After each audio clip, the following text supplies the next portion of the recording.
Энийг л хэлээд байгаа юм л та. Төрийн байгууллагууд бие биендээ 100% дүгндэг, бие биенээ шалгасан болдог, онц тавьдаг. Тэгээд яг бодит амьдралтайгаа тэр нь хэзээч нийцдэггүй. Бие биендээ онц дүн тавиад ингээд хэдэн биенээ магтаа яваад идэг байж болохгүй л дээ. Ийм байдалтай бид нар маш олон жил явсан учраас өнөөдөр яг ийм 3 өөр дүгнэлт яриад 3 өөр хэрүүлгээ сууж байгаа байхгүй. Асуусан асуултанд нь маш бөөрөнгөөр тойруулж хариулдаг. Би маш тодорхой асуусан. Нийгмийн хадамжтайгаа зорилт бүлэгдээ хүрээд ил тод ялруулгүй болцсон юм уу? Тийм бол тийм, үгүй бол үгүй. Тийм болсон юм бол тийм гэлж, үгүй болсон бол үгүй гэлж. Тэгээ бид нар ингээд нэг шал буруу дүгнэлт гаргаж ирчээд юугаар хэмжих гэдэг нь ойлгомжгүй очиод ингээд бөө хэрүүлгээ сууж байгаа. Тэр энэ дээр одоо энэ дахиад тэр цахилгааны найдвартай их усрын ханган 100% битцсэн одоо бид нар цахилгааны хязгаарлалт байгаа юм уу? Засгийн газраас 100% байгаа юм уу? Тийм бол энэ 100% гэдэг нь нотлох хэрэгтэй шүү. Тэгээд тэрийг бас дахиад их хурлын За өглөө.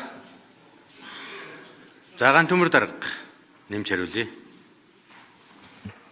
Нэг манай гишүүдэд бас нэг буруу ойлголт байна. Засгийн газар өөрөө өөрийнхөө ажлыг сайднаар дүгнээд байгаа юм байхгүй шүү дээ. Тэнд сууж байгаа залуу шиг манай яамны мэрэгчлэнүүд дүгнж байгаа шүү дээ.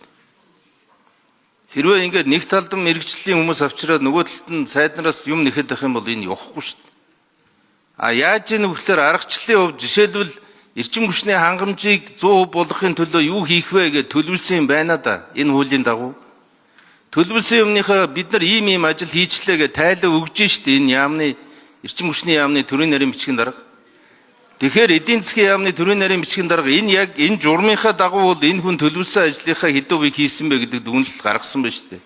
Шижир гişүнэ. Үр дүн ярих юм бол маш хүнд байдалтай байгаа гэдгийг бид бүгдээрээ мэдж байгаа. Тэгэхээр энэ ялгаа байхгүй тэр тамгын газар ажиллаж байгаа залуучууд, энэ аудитэд ажиллаж байгаа залуучууд, тэр яам дээр ажиллаж байгаа залуучуудыг одоо бид нар дуудаж авчираад хооронд нь мэтгэлзүүлэх гэдэг шаардлага байна уу гэдгийг л гишүүд маань бодооч гэж байгаа. Зүгээр их хурл бол энэ хууль чинь зөв байна уу? Их хурл өөрөө энэ журмаа гаргах уу? Нэгдсэн бодлого руу явах уу гэдгээ хэдүүлээ энэ дээр их хурлын даргын хэлж байгаагаар яг энэ дүгнэлтэн дээр үндэслэж дараагийн төлөвлөлт гарах ёстой гэдэг хуультай. Тийм учраас энэ дүгнэлтээ их зөв гаргаад дүгнэлтэн дээрээ суурилсан 5 жилийн хөгжлийн үндсэн чиглэлээ хэдүүлээ гаргах л ийм л юм руу алхах нь зөв байхаа гэж бодож байгаа. Түүнээс хөөрхий тэр эдийн засгийн яамны хэн шинжилгээ үнэлгээний газрын дарга эсвэл бол одоо тамгын газрын нэг нөхөр эсвэл бол тэр аудитын нэг дарга эдрийг хооронд нь мэтгэлзүүлээд авах юм бол хэдүүлээ урагшаа алхахгүй байхаа.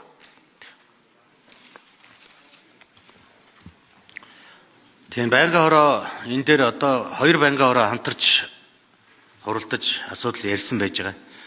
Тэгээ гаан төмөр даргын яг ярьж байгаа энэ асуудлыг байнгын хорооны төвшөнд нэлээд наривчилж ярьж чадсан бол өнөөдөр бас улсын хурлаас тогтоол гаргаад баталчих боломжтой л доо.